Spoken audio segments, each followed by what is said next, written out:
ಚಿತ್ರದುರ್ಗ ಖಾಸಗಿ ಬಸ್ ಅಗ್ನಿ ದುರಂತದ ಬಳಿಕ ಎಚ್ಚೆತ್ತಿರುವ ರಾಜ್ಯ ಸರ್ಕಾರ ರಾಷ್ಟ್ರೀಯ ಮಾನವ ಹಕ್ಕುಗಳ ಆಯೋಗದ ಸೂಚನೆ ಹಿನ್ನೆಲೆಯಲ್ಲಿ ಸಾರಿಗೆ ಸಚಿವ ರಾಮಲಿಂಗಾರೆಡ್ಡಿ ಅವರು ಮಹತ್ವದ ಸಭೆ ನಡೆಸಿದ್ದಾರೆ. ರಾಜ್ಯದ ಖಾಸಗಿ ಬಸ್ ಮಾಲೀಕರು, ಬಸ್ ಕೋಚ್ ನಿರ್ಮಾಣ ಕಂಪನಿಗಳ ಮಾಲೀಕರು ಮತ್ತು ಸಾರಿಗೆ ಇಲಾಖೆ ಅಧಿಕಾರಿಗಳ ಜೊತೆ ಸಭೆ ಮಾಡಿದ್ದು, ಈ ಸಭೆಯಲ್ಲಿ ಪ್ರಯಾಣಿಕರ ಸುರಕ್ಷತೆಗಾಗಿ ಯಾವ ರೀತಿಯಲ್ಲಿ ಬಸ್ಗಳಲ್ಲಿ ವ್ಯವಸ್ಥೆ ಇರಬೇಕು, ಇನ್ನು ಎಷ್ಟು ಎಮರ್ಜೆನ್ಸಿ ಡೋರ್ ಇಡಬೇಕು ಸೇರಿದಂತೆ ಹಲವು ವಿಚಾರಗಳ ಬಗ್ಗೆ ಚರ್ಚೆ ಮಾಡಿದ್ದು, ಅಂತಿಮವಾಗಿ 8 ನಿಯಮಗಳ ಕಡ್ಡಾಯ ಪಾಲನೆ ಮಾಡುವಂತೆ ಖಡಕ್ ಸೂಚನೆ ನೀಡಿದ್ದಾರೆ.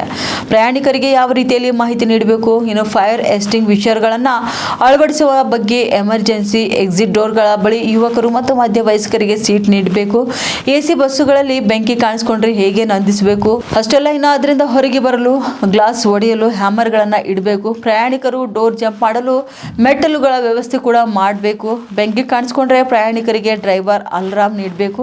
ಹೀಗೆ ಖಾಸಗಿ ಬಸ್ ಮಾಲೀಕರಿಗೆ ಮತ್ತು ಬಸ್ ಬಾಡಿ ಬಿಲ್ಡಿಂಗ್ ಮಾಡುವ ಕಂಪನಿಗಳಿಗೆ ಸಾರಿಗೆ ಸಚಿವರು ಸೂಚನೆ ಜೊತೆಗೆ ಎಚ್ಚರಿಕೆಯನ್ನು ಕೂಡ ನೀಡಿದ್ದಾರೆ.